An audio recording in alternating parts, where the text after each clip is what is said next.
Okay, so this week we're doing basically what we did last week, right? So we'll read a story on Monday, we'll do those text questions together on Tuesday.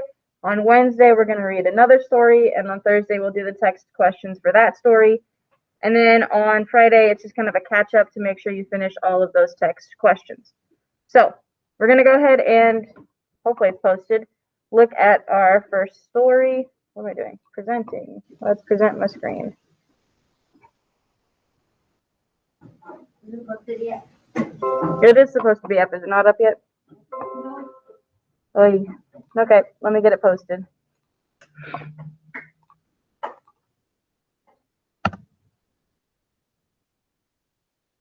Okay, now reload your page and see if it's there, please. All right, cool. So this story is called How the Camel Got His Hump. I don't know how long it is. All right, so we can go ahead and get that opened up. How the Camel Got His Hump.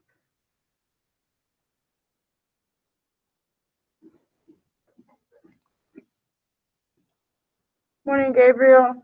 We are opening up our story for today under ELA. It's called How the Camel Got His Hump.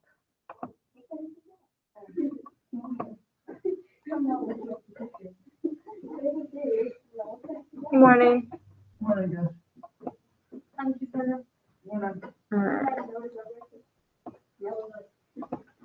So we're going to go ahead and get that story opened up. I'll give you guys a minute to get there. How the Camel Got His Hump. What? What? It's a, I guess so. I don't know what just so stories are.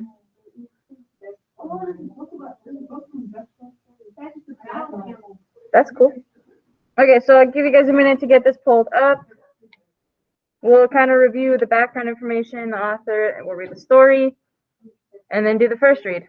Very similar to what we did last week, so shouldn't take us too long.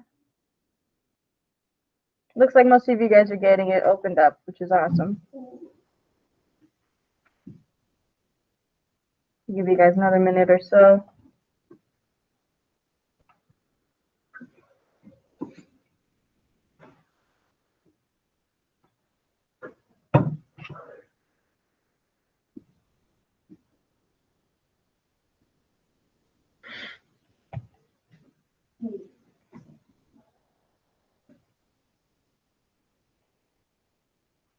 All right, cool. Looks like most of you guys are there, or right there, almost there. So this one is called How the Camel Got His Hump from Just So Stories.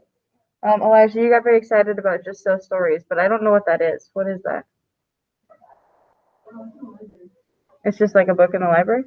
Oh. Okay, so it's probably a little piece of a book. This is a fable. What is a fable? Something that's not true or read by like Good.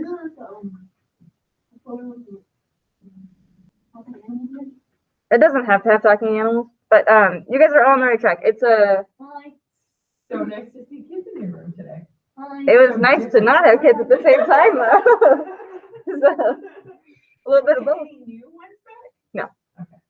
Everybody else. I had one go from in person to online, though. Oh, you did? Yeah. All right. Well, welcome back, everyone. Sorry to interrupt. No worries.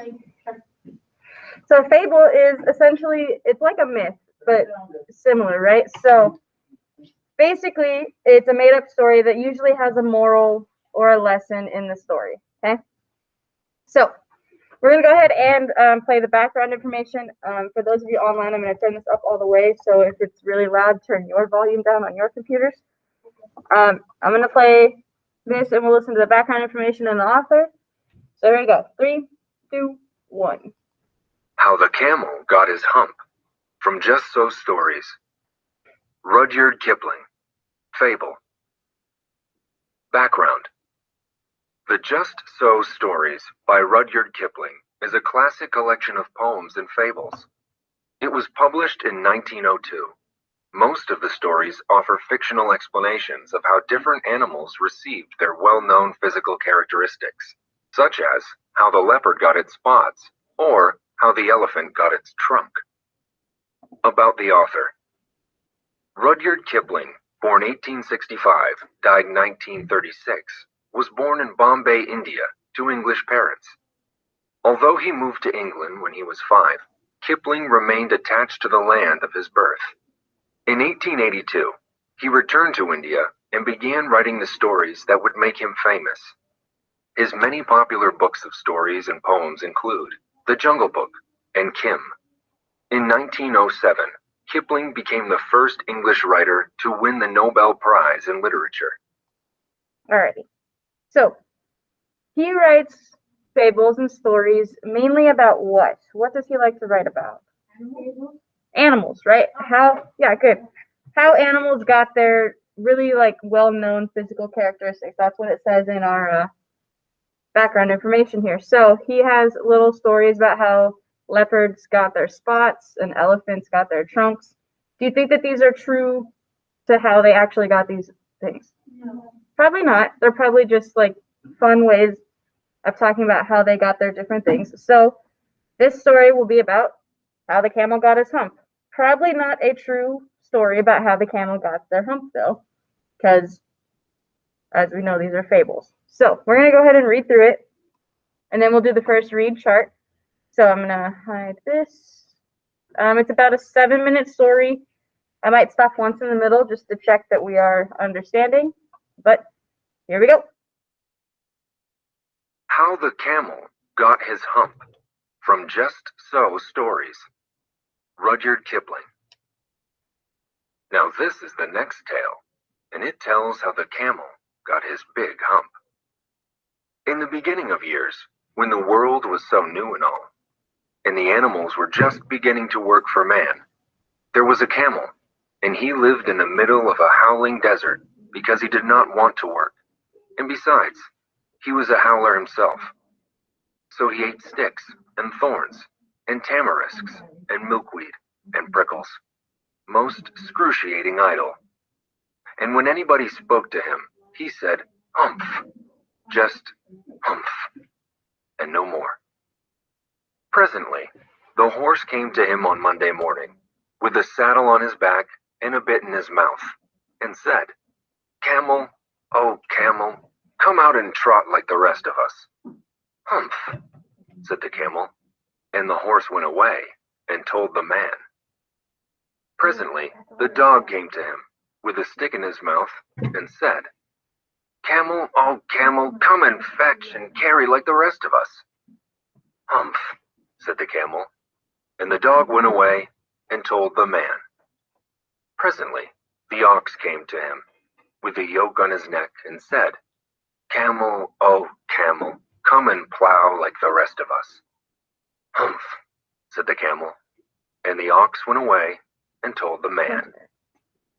At the end of the day, the man called the horse and the dog and the ox together and said, 303, I'm very sorry for you, with the world so new and all, but that hump thing in the desert can't work, or he would have been here by now. So I am going to leave him alone, and you must work double time to make up for it." That made the three very angry, with the world so new and all. And they held a palaver, and an indaba, and a punchiyat, and a powwow on the edge of the desert. And the camel came chewing on milkweed most excruciating idle, and laughed at them. Then he said, "Humph," and went away again. Alrighty. So I'm not gonna lie, Miss Daphne came in and was talking, and I did not listen to what was happening in the story. So I'm gonna need you guys to tell me what has happened so far. What has happened? What was that about? Many animals have asked the camel to come work with them, Okay. and the camel said "Hump, I will help you." Okay. All he said was "Hump." All right. So there's a horse. I saw a dog. What's the other animal? The camel and an ox. Okay. So all three of them ask the camel for help, and he just says, "Humph." It's at the beginning of the world. Okay. Anything else that we need to go over before I keep going? The what? They're trying to find a man? Homer probably told him that the camel. Okay. I think everyone was distracted by what he said. Okay. No. Boys, I'm gonna need you to stop talking. There's a reason we're switching seats and it's you two. So stop talking, please. All right. We are on paragraph 11. Thank you for telling me what was happening. Here we go. We'll keep going.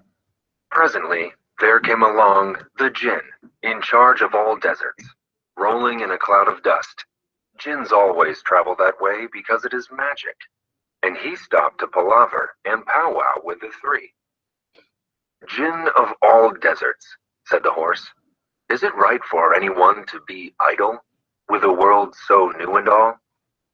Certainly not, said the Jinn. Well, said the horse, there's a thing in the middle of your howling desert, and he's a howler himself, with a long neck and long legs, and he hasn't done a stroke of work since Monday morning. He won't trot. Whew, said the Jinn, whistling. That's my camel for all the gold in Arabia.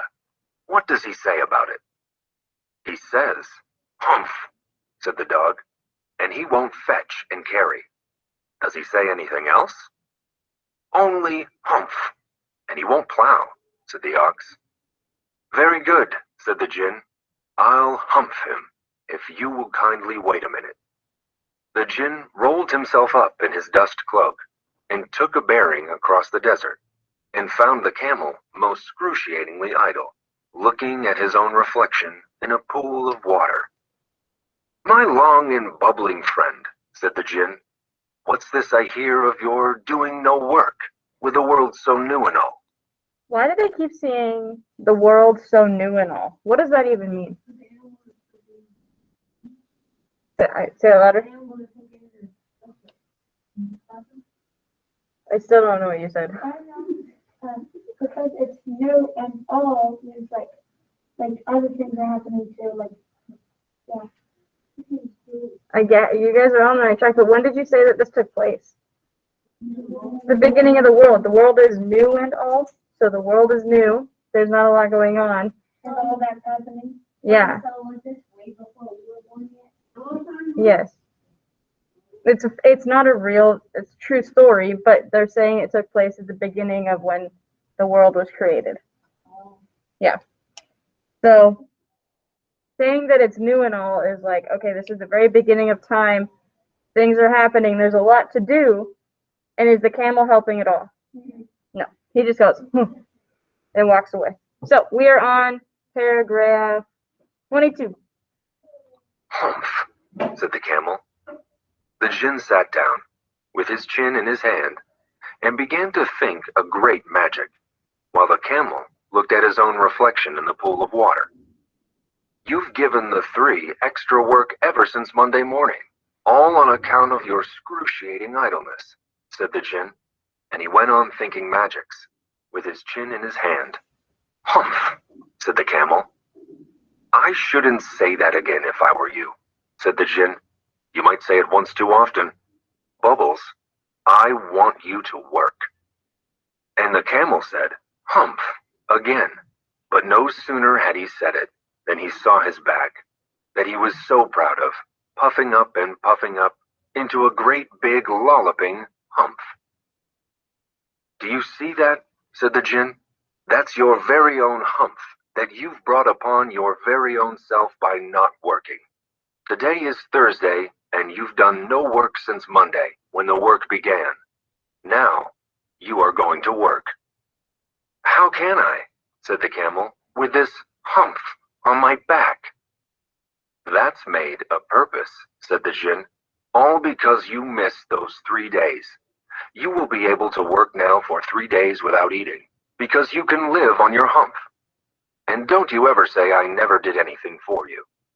Come out of the desert and go to the three and behave. Humph yourself. And the camel humphed himself, humph and all, and went away to join the three. And from that day to this, the camel always wears a humph. We call it hump now, not to hurt his feelings. But he has never yet caught up with the 3 days that he missed at the beginning of the world. And he has never yet learned how to behave. The camel's hump is an ugly lump, which well you may see at the zoo. But uglier yet is the hump we get from having too little to do. Kiddies and grown-ups too, ooh, ooh. If we haven't enough to do, ooh, ooh. We get the hump. Camellia's hump. The hump that is black and blue. We climb out of bed with a frowsly head and a snarly, yarly voice. We shiver and scowl and we grunt and we growl at our bath and our boots and our toys. And there ought to be a corner for me, and I know there is one for you. When we get the hump, Camellia's hump, the hump that is black and blue. The cure for this ill is not to sit still or frowst with a book by the fire, but to take a large hoe and a shovel also, and dig till you gently perspire. And then you will find that the sun and the wind, and the gin of the garden too, have lifted the hump, the horrible hump, the hump that is black and blue. I get it as well as you, ooh, ooh. If I haven't enough to do, ooh, ooh. We all get hump, Camellia's hump, kiddies and grown-ups too. All right. It's a fun little poem at the end. So we had, we talked about at the beginning of the story. It's the beginning of time. And then there's these animals. They are talking animals. It's a fable. So there's a little bit of a moral to the story. There's three animals: the dog, the ox. What's the last one? The dog, the ox, and a horse? Yeah. Okay, so there's the dog, the horse, and an ox. And then there's also a camel. The camel is not doing anything. He's not helping out at all. So the jinn is kind of like a genie almost. He comes and what does he do to the camel? He gives him a hump. But why? What's the point? Because he's not doing any work. So he didn't work for how many days? 3 days. So this hump is supposed to represent if this camel can do nothing for 3 days, then it's going to get a hump that will last for 3 days, which is why camels can go for 3 days without water and be able to work for all 3 of those days without needing any nutrition or anything like that. I don't know if that's the true amount of time that a camel can go without water. Do you know? I don't know either. We'd have to look that one up to see how long a camel can actually go. But I think it's longer than 3 days. So there's our story. If you got here late, you might need to re-listen to it later. But we are going to go ahead and go over to our making meaning. 7 months. Whoa. That seems, I thought it was like 3 weeks tops. Where did you get 7 months? Okay, let's. How long can a camel go without water? It does say 7 months. They may lose nearly half of their body weight, though. So be really strong. I guess so. It's an interesting. I don't know. Do you guys remember? Did they come last year? But the year before that, at least, they have over on that pavilion. They bring the camels. Did you guys ever go to that? Oh, Yeah. That was always fun.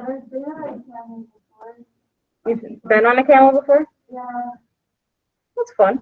I have not. They have camels at the Phoenix Zoo as well.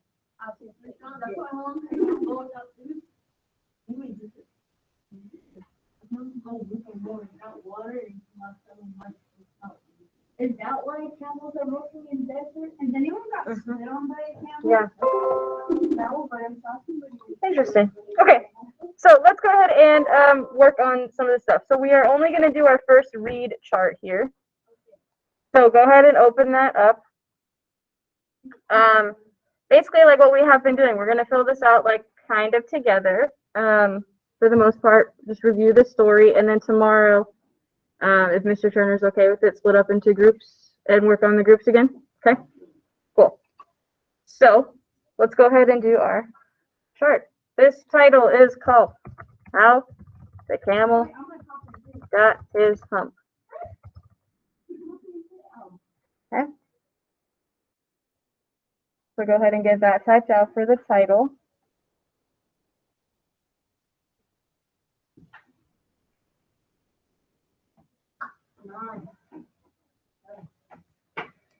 Okay.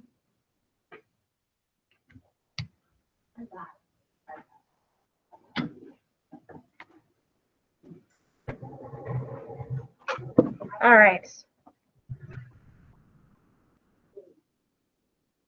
So we talked about this a lot, so we should be able to fill this out pretty quickly. The first part is notice. It says, who is the story about? So let's talk about who. And you don't need to do complete sentences on this one. We'll just type out the who. So someone raise their hand, or if you're online, let me know who was the story about. The camel. Well, raising your hand and shouting the answer is not raise your hand to be called on. Money. A camel named That was his name, Bubbles? Well, the gin called him Bubbles, right? I couldn't tell if that was his name or if he was just saying stuff. He just called camel then? I don't know, because the ox and the horse and the dog were just called ox, horse, dog. That is true. The camel, or the gin called the camel Bubbles. Let's call him Bubbles. So the camel, who's also named Bubbles. Who else was in this story? We talked a couple about them. There was the dog, the horse. Who else? There was an ox. There was one more character in the story that was pretty important. The jinn. Good. Who else? The man. Man. Which is probably just in reference to humans in general. Was there more? No.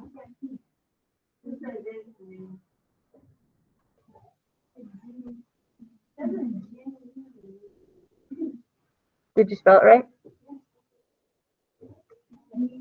D-J-I-N-N.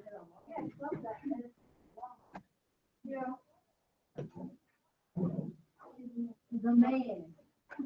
I'm just gonna add, if it does, why does that sound like a serial killer? Like the title of a serial killer? The man.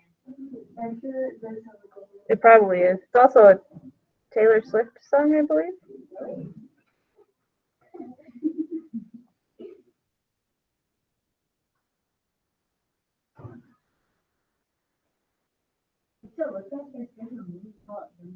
We can do that after, not during the lesson. Okay, so there's our who. Then we have the what. Let's start with, okay, well, yeah, let's talk about the what. What is happening in this story? We have a lazy camel.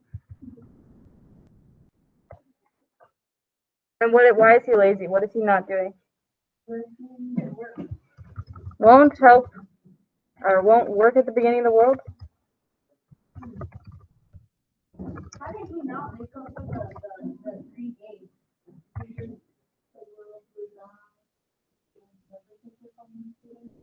See, if one camel just works for 3 days. Okay, so we have this lazy camel. I spelled won't wrong. That won't work at the beginning of the world. And then what happens as a result of him not working?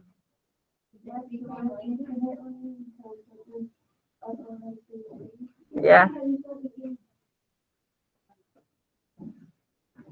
Yeah, the jinn, taking that capital. The jinn, like, curses him, kind of, right? Uses magic.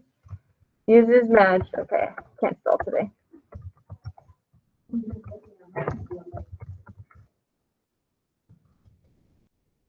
Jin uses his magic to give him a hump.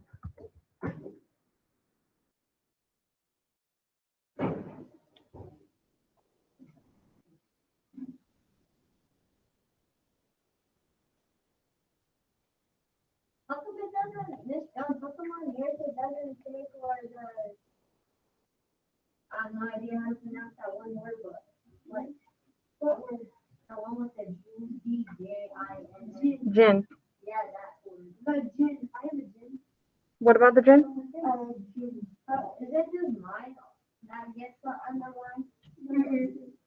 I don't know why it's doing that. I added mine to the dictionary.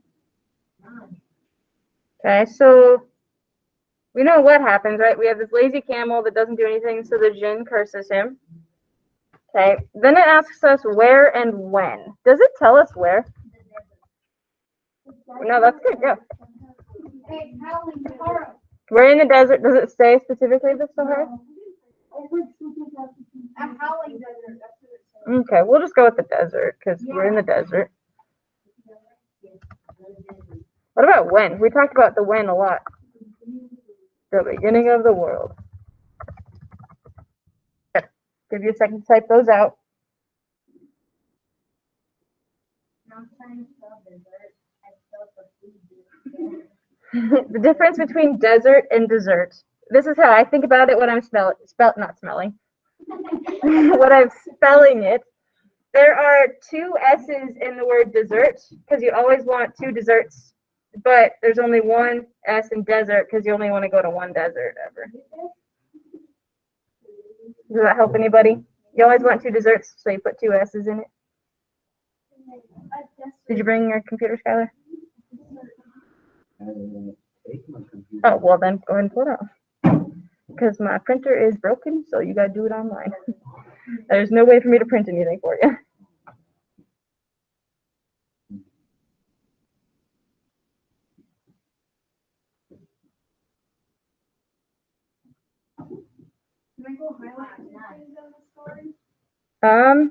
We're almost done. We still have to do the why. Who, what, when, where, why. So I'm going to give you guys just one more second to finish up typing this out.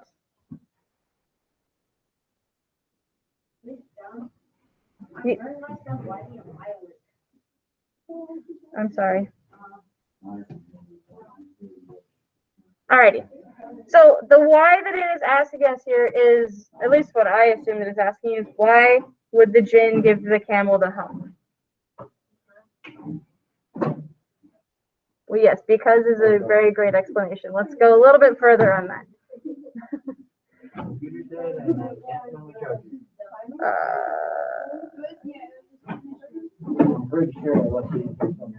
Keep looking for it.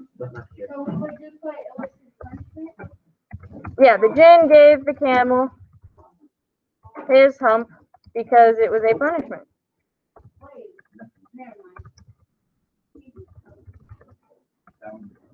Got it? Why did he give him a hump? What did he say all the time? Hump. Yeah, he said hump all the time. Good. You find your charger? Oh, okay, that works too. Alrighty, so go ahead and finish that up. As you finish typing out the why, just like we have been doing, I want you to go back and highlight two important details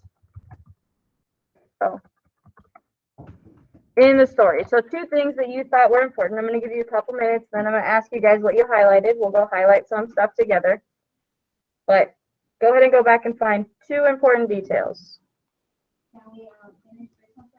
Yes, keep typing, and then once you're done, go highlight those details. I'll give you about 2 or 3 minutes. Give it a couple minutes. It might need some time to just be plugged in, and then it'll turn on. Yeah, so just leave it plugged in and try it every couple minutes.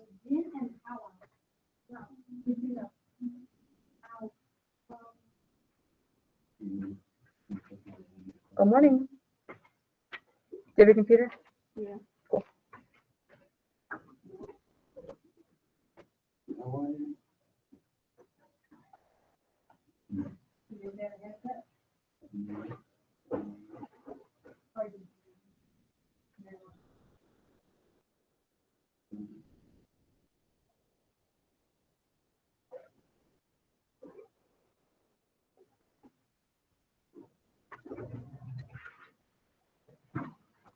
Okay, so be highlighting two important things, please.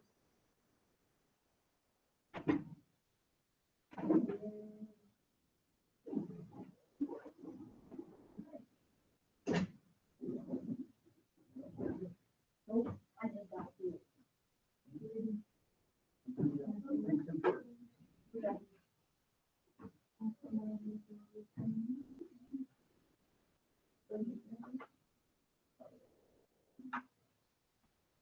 For those of you that got here late, there's some breakfast over there. There's one more cereal left, and then there's some blueberry muffins, some breakfast things like that. And water and milk if you want them. There's water, yes.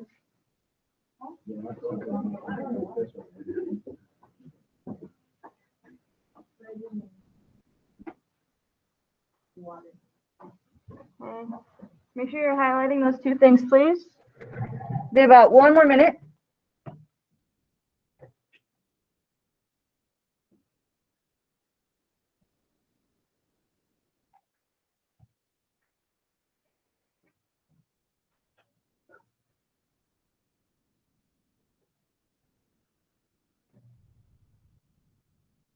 So if we don't get this one question, can we go back to it later? Yeah, of course. Okay. Yeah, you can always go back and finish these up later. I post the videos on Schoology, so if you're confused about something, you can always go look if I'm not available and watch that part of the video again. So yeah, they're there. All right, I'm gonna close out of this. I'm gonna copy this because it's probably gonna delete it when I close out. So back over in our story, if someone raise their hand or online, tell me something that we highlighted that was important. Now, what'd you highlight? Just in general, the gin? Which? Paragraph 11. The jinn came along, and he is in charge of all the deserts. Good. Charlie, what else did you highlight?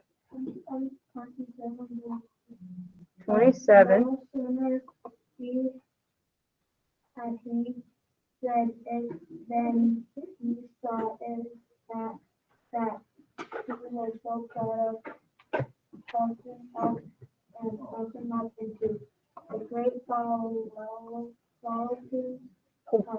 Good. So paragraph 27 is when the camel got the hump, when the jinn was like, well, you said hump again, so I'm going to give you a big hump on your back. So that's when he gets the big hump.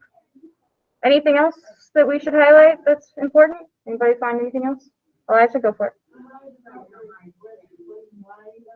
Which paragraph is that? Paragraph 28, talking about why he got it. So that's your very own hump that you've brought upon your own self by not working. Today is Thursday, and you've done no work since Monday, when the work began. So now you're going to do the work. Good.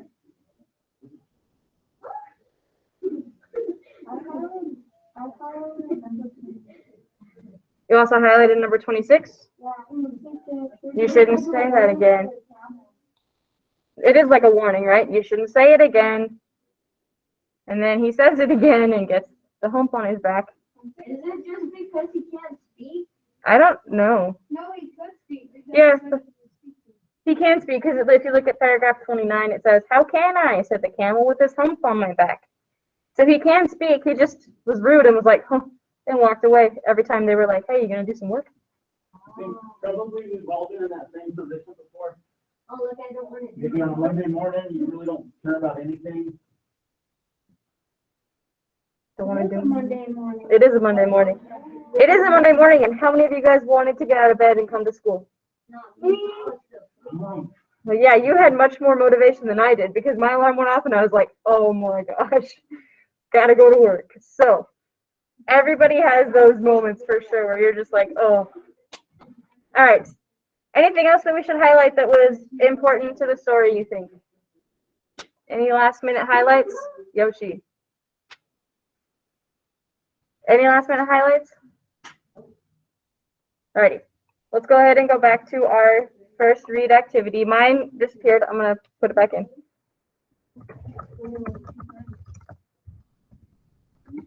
Okay, so there was that, and then in the annotate, you were to highlight 2 important details from the story. We highlighted 4 things, so hopefully you got at least 2 of those.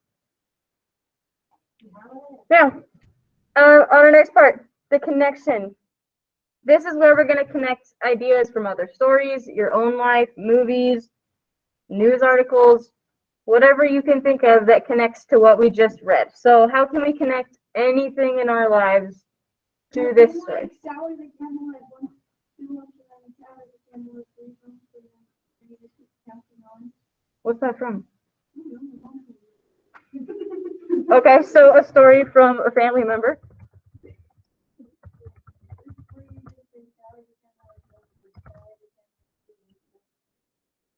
All right. But you can connect it to camels, right? So Dallon's mom told him a story, and he's able to connect that to this story. How else can we connect this to things? Monday mornings, okay. Monday morning. Monday morning. Not wanting to work. Good. Here's a lesser research list. At one time, the U.S. Cavalry used camels here in Arizona. Huh. Most of the time, you see the cavalry soldiers riding horses. They did an experiment. They brought over a bunch of camels, and they tried using them in southern Arizona to see whether or not they performed better than the horses did. Well, it did that. It probably did better. They need a lot more care, and they had to have special people to deal with them. It did not. I did not. I would think it would because the camel Horses, they released them into the desert. They lived for a few years, and then I think most of them died out in the middle of nowhere. That's kind of sad. Yeah. They're like, we're going to train you to do things. Okay. How else can we connect this? Think about what I told you guys about walking to the pavilion. The zoo. Okay, so the Phoenix Zoo. Well, zoos in general might have them. Zoos might have camels. I know another one I've ridden the camel at the Phoenix before. Yeah, see, you can ride the camels at the Phoenix Zoo. Really? Yeah. Yeah. I've been to a zoo in Phoenix, but I don't think it was. I don't know if there is another. I don't know. Okay. Okay, but there's one major thing that I think you guys are overlooking. How many of you have seen a camel in real life? Oh, because we went to go see the camels, not this year, but a couple years ago. I think you might have been in 4th grade. You might have seen it in 5th grade. We walked over to the pavilion, and like they did a whole camel presentation. Right? Was it 4th? Camel presentation at school. It's those cool people brought their camels, and they talked all about their camels. Where I was sitting, the camel decided to poop right in front of us. You know, it happened. It's fun. It smelled really gross. So yeah.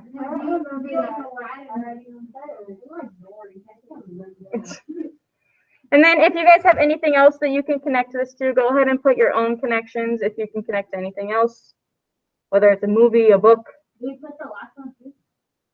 Yes, because you were probably there, Yoshi. I don't remember. I thought it was. Okay. And then the last thing that you guys are going to do today is this respond. This is where you're writing a short summary. But you know, the good thing about this thing that we did up here on the top, the notice, we did the who, what, when, where, and why of the story. And those are all the main things that you should include in a summary. So if you take this information that we already wrote and make it into complete sentences, you're good. We already basically did a summary. We just need to write complete sentences now. So down on the respond, I want you guys to write, please write a 2 to 3 sentence summary. Okay, nice quick summary there. And I will give you guys a couple of minutes to write that.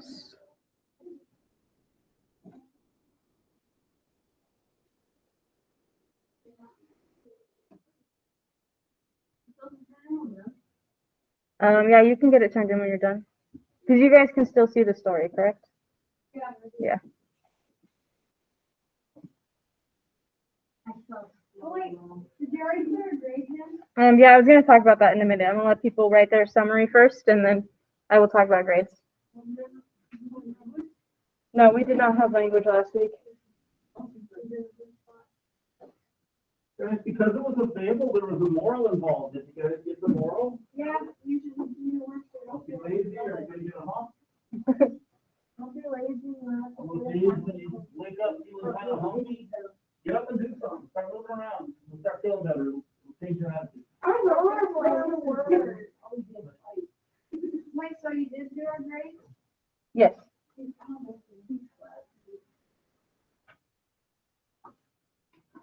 can you turn it after? Yeah, you guys can turn the story in. Yeah. What did I get on my math test? Wait, Jones, I totally forgot. The grades should be in there. It's about the story about. Oh. And I know. Thanks. Okay, so just real quick, a couple of you guys are asking about your grades, right? So grades from last quarter. So anything that happened from in general from the beginning of the school year, so first quarter or second quarter, from beginning of the year until December, those grades are done. You cannot go back and redo any of those assignments. They're done, set in stone. Whatever you got, you got. Starting technically last Monday, right, is your new grades that you can make better as we go through the quarter.